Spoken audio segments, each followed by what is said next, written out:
Caleb here from Game Glyph, and I'm going to talk about 2 bad games for Sega Genesis. 2 games that suck. Game number 1, we're going to see Shadow of the Beast 2, which was originally on the Amiga. And this is a terrible port of this game. This game sucks! And then we got Batman Returns, which I should love this game, based on the movie. The movie's awesome, I think. This game sucks. It's by no means a follow-up to the awesome licensed Batman game made by Konami on the regular Nintendo. This game sucks. So here it is, 2 crappy Sega Genesis games. Enjoy. Number 1. Man, this game has suck written all over it as soon as you see Electronic Arts. Psygnosis made some good games back in the day for Amiga, but not for Sega. And here it is, the Gelatinous Beast 2. Which really isn't even Beast 2, it's Shadow of the Beast 2. You can't even get your name right! God! This game I bought on mistake thinking it was the first one, which was a much better port than this game. But Shadow of the Beast 2 is a turd. It is a useless game with probably some of the worst graphics, worst character design, worst font. Look at that font. Oh my God. Did you do that in Microsoft Paint in 1991? I don't even think there was such a thing. It was just so bad. The parallax scrolling, you don't even get a full screen of a game here. I mean, they're really pushing that Sega hardware to the max. It's literally, it's not even a full screen game on the Sega Genesis. Think about Sonic 2. Sonic 2 looks a bazillion times better than this game. Runs faster, has more stuff going on. Oh my God, there's arms coming out of trees. Woo, throwing their boogers at me. No, it's just raining boogers in this part. And these numbers come up when you you get lucky enough to make contact with something. These numbers come up and tell you, you're doing this many points of hit damage. Who cares? This isn't Castlevania Symphony of the Night. You're just trying to get to the end of the level. I don't even care what this guy says. All I have is a yo-yo.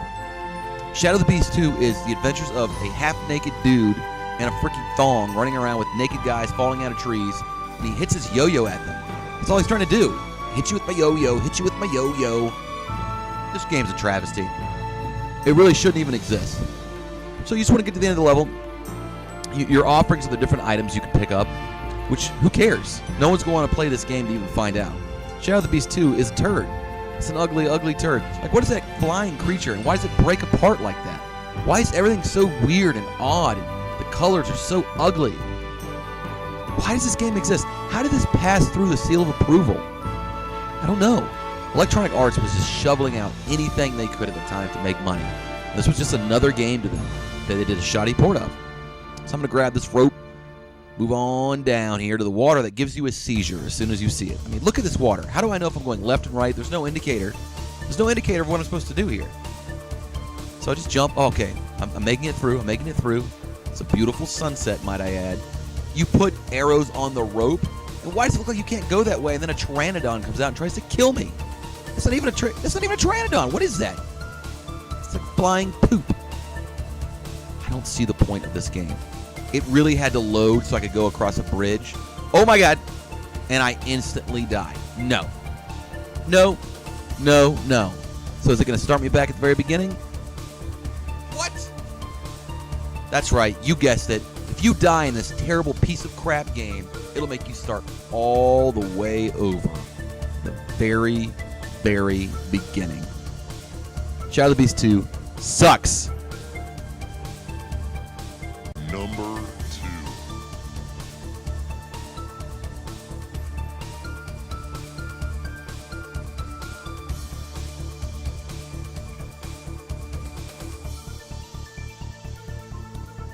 You would think that out of all people in this world, I would love this game, being the big Batman freak show that I am.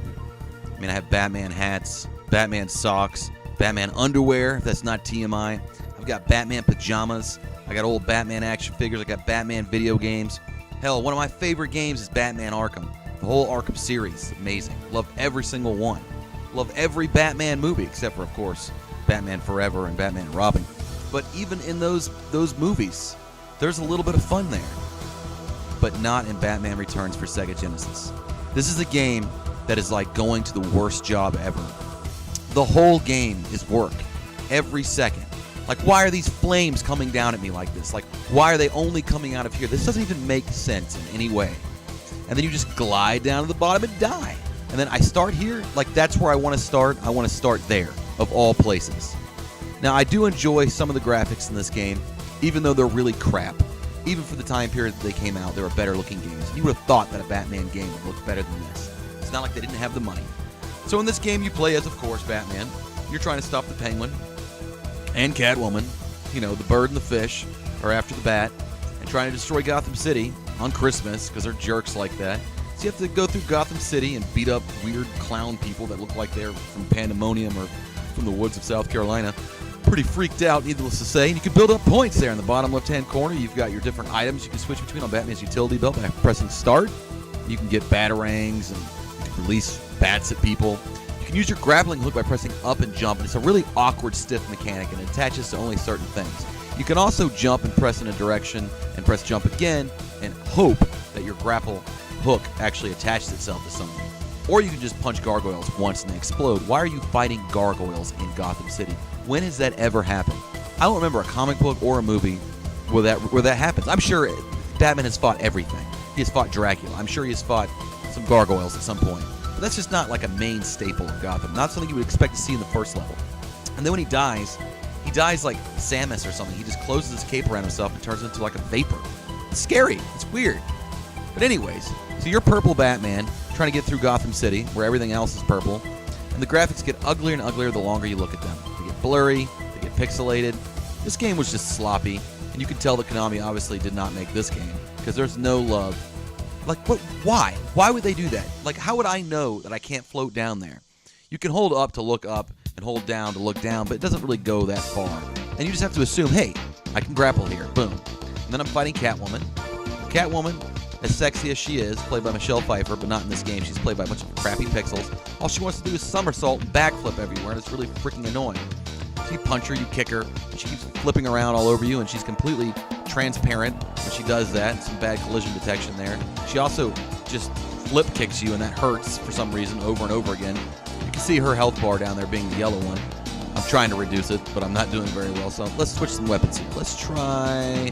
I don't even know what any of this crap really does. Let's try the smoke. I don't want to really hurt her anyways. Nope, that did not work. Seems like the punches and the kicks are doing pretty good. And the hardest thing is in a lot of these games where you can jump to different ledges, you can press down and jump. And usually when you press down and jump, you just go to the bottom ledge, you go to the top ledge, you switch between them. In this game, doing that is a real frickin' pain in the ass, and it's almost not even worth it. But it's the only way you can actually defeat Catwoman. Literally. As you can see in this really terrible spammy attempt of me doing it. I also realized pretty soon here that there's actually a power-up that you can use that is pretty freaking dope against her as far as like it does a lot of damage. There's really nothing dope about this game other than the people that made it were probably on a lot of dope when they made it. So you get your heat-seeking saw blade batarang there that does a lot of damage. I'm going to unleash the fury upon her with that. It actually does pretty good.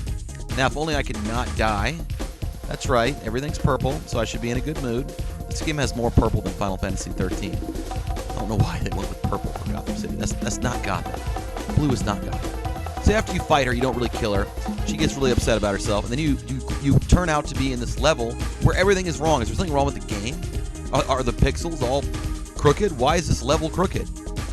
I don't know. So I guess you're in a falling apart building here where everything is trying to literally kill you.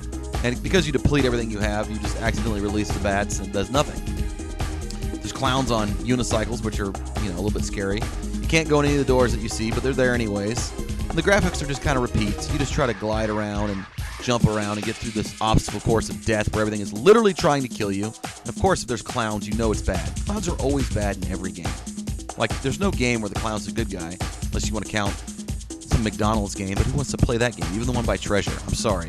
I love Treasure as a company, but I'm not going to play some game you play as a clown. I freaking hate clowns.